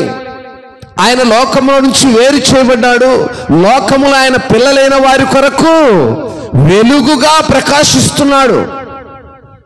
ఆ వెలుగును గురించే వాక్యము యోహాను సువార్త భక్తుడు చెప్తున్న మాట ఏంటంటే, ఆయనలో జీవం ఉన్నది, ఆ జీవము మనుషులకు వెలుగై ఉన్నది, ఆ వెలుగు చీకటిలో ప్రకాశిస్తున్నది కానీ చీకటి దాన్ని గ్రహించట్లేదు. ఆ చీకటి ఎవరంటే మనమే. చీకటి ఎవరండి? మనమే. మరి వెలుగు ఎవరు? దేవుడు. మనలో దేవుడు ప్రకాశిస్తున్నాడు, కానీ మనం గ్రహించట్లేదంట కదా. ఏమండి, గ్రహిస్తున్నారా? మనందరిలో దేవుడు ఉన్నాడు. ఎందుకని ఉన్నాడు? ఆయన లోకంలో అనేకమైనటువంటి జీవరాశులను మరి సృష్టించినప్పుడు, వాటన్నిటికీ జీవమునిచ్చినప్పుడు మనుషులను ప్రత్యేకంగా చేసుకున్నాడు. అందుకన్నాడు, నా రూపము నేను మీకు ఇచ్చానన్నాడు. ఆయన రూపములో మనం ఉన్నాము గనుక ఇప్పుడు మనం ఎలా ఉండాలంటే ఆయన వలే మనం ఉండాలి. ఆయనలాగా మనం జీవించాలి. ఆయన యొక్క ఆజ్ఞలు, కట్టడలు, ఆయన ఉద్దేశాలు ఏమైనాయో అనుసరించే వారముగా ఉన్నాడు. ఏమండి, ఒక కుటుంబంలో తండ్రి ఉన్నాడు అనుకోండి, తండ్రి ఉంటాడు కదా. ప్రతి కుటుంబానికి యజమానుడు తండ్రి ఉంటాడు. ఆ తండ్రికి కలిగిన బిడ్డలు తండ్రి యొక్క ఆజ్ఞల ప్రకారం నడుచుకోవాలని తండ్రి ఆశపడుతుంటాడు. ఎందుకని? బిడ్డలు బాగుండాలని. తండ్రి మాట్లాడినప్పుడు ఆ బిడ్డలు మంచి మార్గంలో నడుస్తారని, వారు మంచిగా బ్రతకాలని తండ్రి కోరుకుంటాడు. కనుక పరమున్న తండ్రి కూడా మన నుంచి అదే కోరుకుంటున్నాడు. ఆయన వెలుగై ఉన్నాడు. ఆయన పిల్లలైన మనము వెలుగులో ఉండాలని ఆశపడుతున్నాడు. మరి మనం ఎక్కడ ఉంటున్నాం? చీకటిలో ఉంటున్నాం. అందుకే భక్తుడు చక్కగా అంటున్నాడు, ఆ జీవము మనుషులకు వెలుగై ఉండను, ఆ వెలుగు చీకటిలో ప్రకాశిస్తున్నది కానీ చీకటి మనం గ్రహించలేకపోతున్నాం. చీకటి ఎవరంటే మనమే, మనుషులమైన మనమే చీకటి. వెలుగు మనలోనే ఉంది, మనతోనే ఉంది, మనల్ని ప్రకాశిస్తుంది, మనకు జీవమునిస్తుంది, మనల్ని పోషిస్తుంది. ఆ పోషిస్తున్నటువంటి వెలుగును మనం గుర్తుపట్టలేకపోతున్నాం. కొన్నిసార్లు కొన్ని విషయాలను మనం మర్చిపోయినప్పుడు, ఇంట్లోనే ఉంటాయి కొన్ని వస్తువులు కానీ సమయానికి కనపడవు. అప్పుడు అనుకుంటుంటాం, ఒరే సంఖలో పిల్లిని పెట్టుకొని. కాబట్టి కొన్నిసార్లు మనకు కలిగినవి మనతోనే ఉంటాయి, వాటిని మనం గ్రహించలేకపోతుంటాం. చీకటి అనేటువంటి జీవములో మనం ఉన్నాం.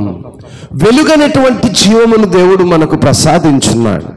కనుకనే ఆయన ఈ లోకమునకు మనుష్య కుమారుడుగా వచ్చాడు. మనుషులను వెలిగించుటకు వచ్చాడు. చీకటి అనేటువంటి మనిషి వెలుగనేటువంటి దేవుణ్ణి కలిగి ఉండాలని ఆయన వచ్చాడు. 8వ వాక్యం ఒకసారి చూస్తే, అతడు ఆ వెలుగై ఉండలేదు కానీ ఆ వెలుగుని గూర్చి సాక్ష్యం ఇచ్చుటకు అతడు వచ్చాడు. 7వ వాక్యం అంటది, అతని మూలముగా అందరూ విశ్వసించినట్టు అతడు ఆ వెలుగుని గురించి సాక్ష్యం ఇచ్చుటకు సాక్షిగా వచ్చాడు. తన్ను తాను బయలుపరుచుకోవడానికి వచ్చాడు. తన్ను తాను అప్పగించుకున్నాడు. తన్ను తాను శిలోమానెక్కాడు. తండ్రి చిత్తమును నెరవేర్చుటకు సమస్తమును అంగీకరించాడు, ఒప్పుకున్నాడు. శిలోకు అప్పగిస్తున్నప్పుడు అయ్యో ఈ శిలో మరణాన్ని నేను భరించలేను అనలేదు. ఇందాక సహోదరుడు చెప్పినట్టు పశువుల పాకలో మరి ఆ రీతిగా ఎవరు ఎటువంటి సహాయం లేని స్థితిలో, నిస్సహాయ స్థితిలో మరియ గర్భం నుంచి ఉద్భవించి మనుష్య కుమారుడిగా పుట్టడానికి అయ్యో నేను పుట్టను అనలేదు. పరిశుద్ధాత్మను అనుగ్రహిస్తున్నప్పుడు అయ్యో ఈ పరిశుద్ధాత్మ అనేటువంటి వరము నాకు అక్కర్లేదనలేదు. ప్రతి విషయమును తండ్రి చిత్తమునకు లోబడి తండ్రి చిత్తాన్ని అనుసరించిన వాడుగా ఉంటున్నాడు. ఈరోజు చాలా కుటుంబాల్లో తండ్రి మాటకు లోబడే కుమారులు, తండ్రి ఆజ్ఞలను కట్టడను అనుసరించి కుమారులు తక్కువైపోతున్నారు.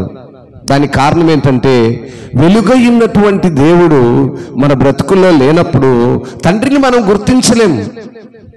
తండ్రి యొక్క ప్రేమను, తండ్రి యొక్క అభిలాషను, తండ్రి యొక్క కోరికను ఏ కుమారుడు ఏ కుమార్తె గుర్తించలేరు.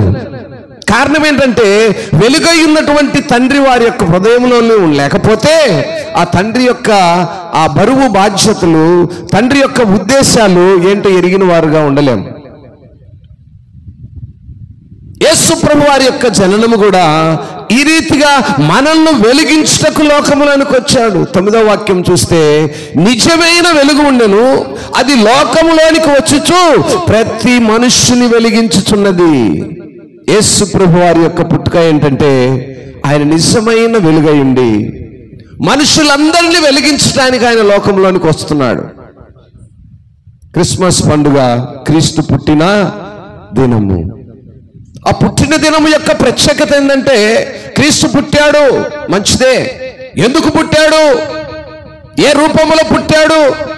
పశువుల పాకలో పుట్టాడు, పసి బాలుడుగా పుట్టాడు. ఎస్, రైట్, పుట్టాడు. కానీ ఆయన పుట్టుకలో ఉన్నటువంటి అంతరార్థం ఏంటి? ఎందుకు ఆయన పశువుల పాకలు పుట్టవలసి వచ్చింది? పశుబాలుడిగా ఎందుకు పుట్టవలసి వచ్చింది? 33.5 సంవత్సరములు యవనుడిగా ఎందుకు ఈ లోకంలో ఉండవలసి వచ్చింది? 3.5 సంవత్సరములు ఆయన ఎందుకు పరిచర్య చేశాడు? మరలా ఎందుకు శిలోమ్రాన్నెక్కాడు? తండ్రి చిత్తమును అనుసరించిన వాడుగా ఆయన ఈ లోకములోనికి వచ్చాడు. తండ్రి చిత్తమునకు లోబడిన వాడిగా మనకి ఇక్కడ కనిపిస్తూ ఉన్నాడు. 10వ వాక్యం అంటుంది, ఆయన లోకములో ఉండెను, లోకం ఆయన మూలముగా కలిగెను, కానీ లోకం ఆయనను. ఆదికాండం 1వ అధ్యాయం మనం చూసినప్పుడు ఏముంటుందండి?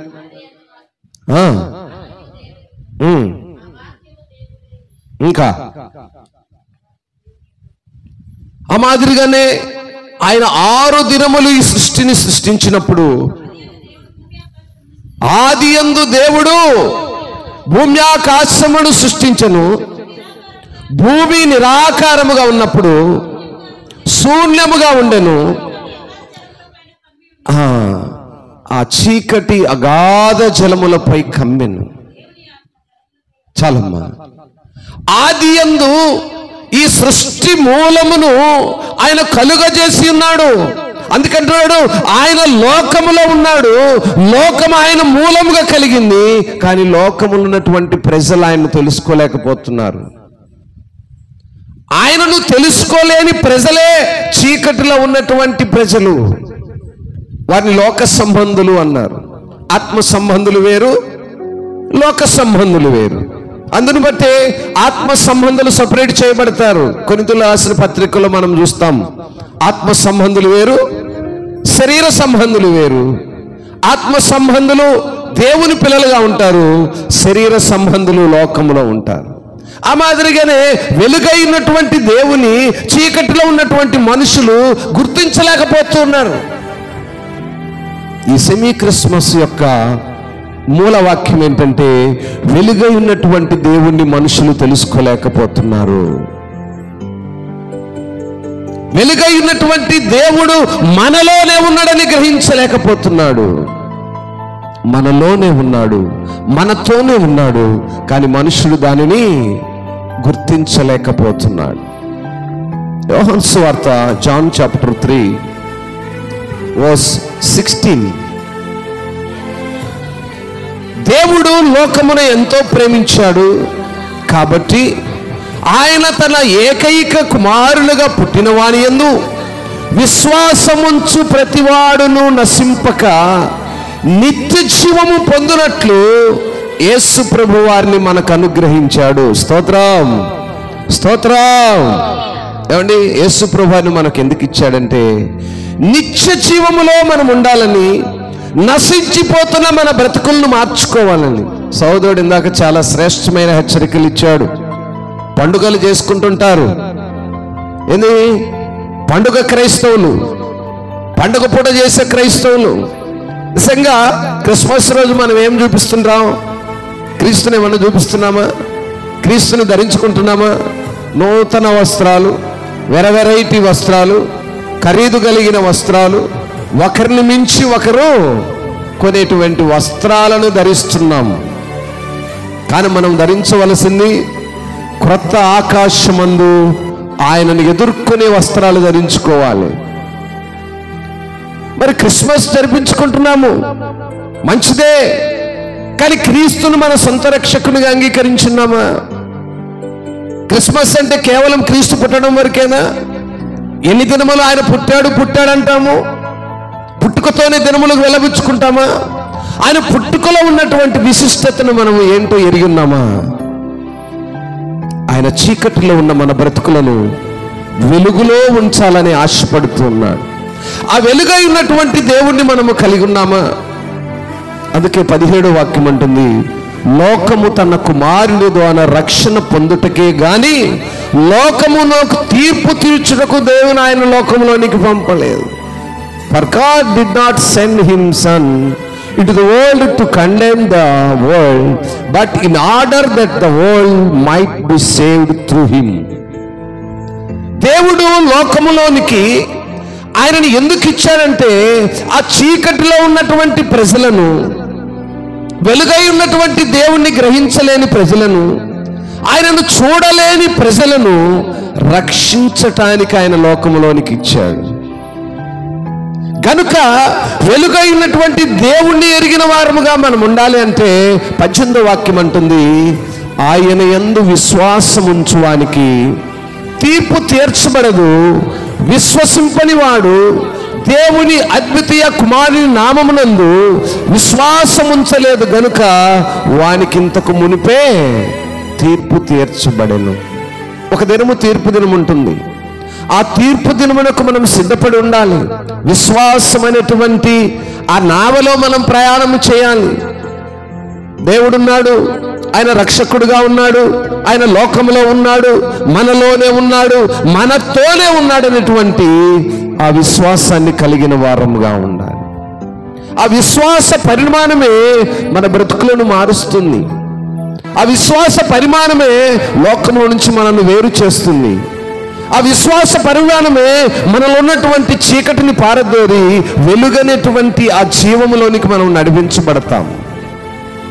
19వ వాక్యం అంటుంది, ఆ తీర్పు ఇదే, వెలుగు లోకములోనికి వచ్చిన గాని తమ క్రియలు చెడ్డవైనందున మనుషులు వెలుగును ప్రేమింపక చీకటినే. ఏమండి, మనుషులు ఏమని అంట? చెడ్డ క్రియలు, చెడ్డ తలంపులు, లోకములో చీకటిలోనే బ్రతకాలనేటువంటి ఆ ఉద్దేశాలు, తలంపులు కలిగిన వారై వెలుగైనటువంటి దేవుని దగ్గరికి నడవలేకపోతున్నారు. ఈరోజు చూడండి, గ్రామాల్లో ఎక్కడ చూసినా స్త్రీలు 50 మంది ఉంటే పురుషులు 3 కనపడతారు. స్త్రీలు 100 మంది ఉంటే పురుషులు 10 మందే కనపడతారు. కారణం, పురుషులు లోకం వైపే చూస్తున్నారు, లోకంలోనే చీకటినే ప్రేమిస్తున్నారు, వెలుగైనటువంటి దేవుని వైపు చూడలేకపోతున్నారు. కారణం ఏంటంటే, అందుకే అన్నాడు, వారు ఏం చేస్తున్నారట? ప్రతివాడు వెలుగును దోషించుతూ తమ క్రియలు దుష్క్రియలు గనుక. దుష్క్రియలంటే చెడ్డ కార్యములు, దేవునికి అయిష్టమైన కార్యములు, లోకములో ఉంటూ తింటూ త్రాగుతూ సుఖిస్తూ ఇదే సమస్తం అనుకుంటూ దేవునికి దూరస్తులుగా ఉంటూ ఉన్నారట. కనుకనే వారు దేవుని యొద్దకు నడవలేకపోతున్నారు, వెలుగును చూడలేకపోతున్నారు, వెలుగులోనికి ప్రకాశించడానికి లేకపోతున్నారు. అందును బట్టి మరి ఇక్కడ అంటున్నాడు, దుష్కార్యము చేయు ప్రతి వాడును వెలుగును ద్వేషిస్తూ తమ క్రియలు దుష్క్రియలుగా కనబడినట్లు వెలుగునొద్దకు రాలేకపోతూ ఉన్నారు. ఏమండి, వారి క్రియలు ఇక్కడ కనపరచబడతాయట. వెలుగును ద్వేషించేవారు, చీకటిని ప్రేమించేవారు, లోకమును ప్రేమించేవారు లోకములోనే ఉంటారు కనుక దేవుని యొద్దకు రాలేకపోతున్నారని వాక్యం సెలవిస్తుంది. కనుక నా ప్రియ దేవుని సంగమా, ఈ యొక్క సెమీ క్రిస్మస్ ఆరాధనలో ఈ క్యాండిల్ లైట్ సర్వీస్ను మనం వెలిగించబోతున్నప్పుడు ఆ వెలిగి ఉన్నది దేవుణ్ణి మన జీవితాల్లోనికి ఆహ్వానించామా? మన హృదయాల్లోనికి ఆహ్వానించామా? మన బ్రతుకుల్లోనికి ఆహ్వానించామా? ఎన్ని దినములు ఇటువంటి సెమీ క్రిస్మస్ను జరుపుకుంటూ, కేవలం మాత్రమే జరుపుకుంటూ దేవుణ్ణి మన జీవితంలోనికి, మన బ్రతుకుల్లోనికి ఆహ్వానించక చీకట్లోనే బ్రతుకుతూ ప్రజలకు కనపరచబడవలనని, లోకమునకు కనపరచబడవలనని పండుగలు చేసుకుంటూ దేవుణ్ణి బాధిస్తూ ఉన్నామట. దేవుణ్ణి బాధపడుతూ ఉన్నామట. దేవుణ్ణి ఎంతగానో బాధిస్తూ ఉన్నామట. మరి ఆ దినాల్లో నోవాహును చూసినప్పుడు, నోవాహుకు చెప్పిన మాటలు వినని ప్రజలను చూసినప్పుడు, ఆయన హృదయము మనుషుల్ని నిర్మాణము చేసినందుకు తన యొక్క హృదయం ఎంతగానో నొచ్చుకున్నదని రాయబడి ఉన్నది. ఎంతో చింతించాడట. అయ్యో, ఈ ప్రజలను నేను ఎందుకు కలుగజేశాను? దేవుని యొక్క ఆ మార్గమును, దేవుని యొక్క ఆజ్ఞలను అనుసరించిన బిడ్డలుగా మనం ఉన్నప్పుడు దేవుని హృదయం నొచ్చుకుంటుంది. ఎన్ని సంవత్సరములు గతించినను, ఎన్ని దినములు గతించినను దేవుని చిత్తమును ఎరుగని ప్రజలుగా మనం ఉంటే లోకములో ఉండేటువంటి చీకటిని ప్రేమించిన వారముగానంటాం.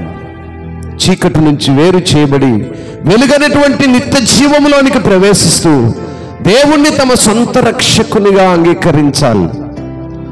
ఇంకా మన బ్రతుకును లోకం వైపు ఉంచినట్లయితే దేవుడు మన జీవితంలోనికి, మన బ్రతుకులోనికి నిజమైన వెలుగును మనము కలిగిన వారముగా ఉండలేము. నిజమైన వెలుగు ఉంది, అది లోకములో వచ్చి ప్రతి మనిషిని వెలిగిస్తూ ఉన్నది. ప్రతి మనిషిని వెలుగుస్తున్నటువంటి ఆ వెలుగు మన జీవితాల్లో ప్రకాశమానమైనదిగా ఉండాలి.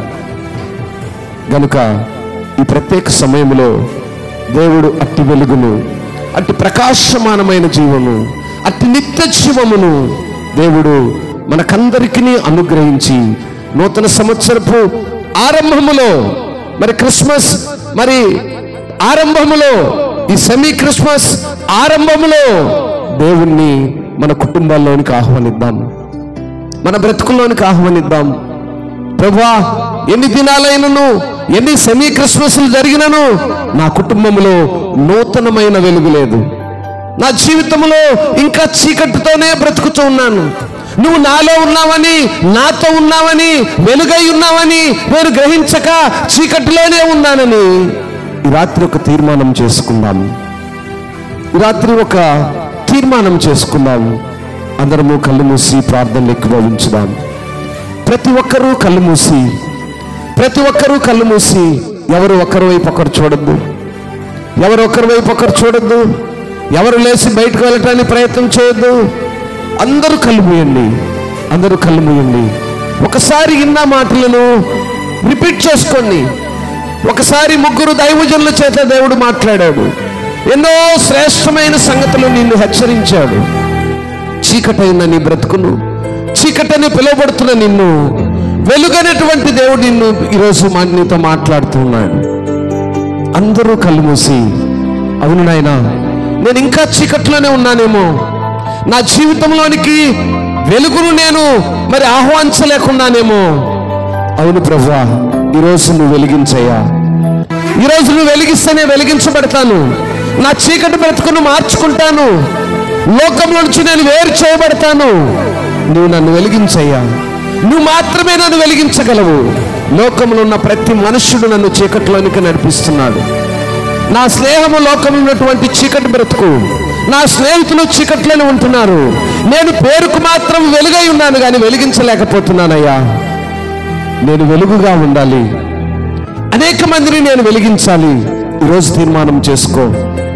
అవును నాయనా, ఈ 2024 సంవత్సరపు నవంబరు నాయన సెమీ క్రిస్మస్ లో నేను ఒక తీర్మానం చేసుకుంటున్నాను. సహోదరుడు ఇందాక హెచ్చరించాడు, అనేక పండుగలు జరుగుతున్నాయి.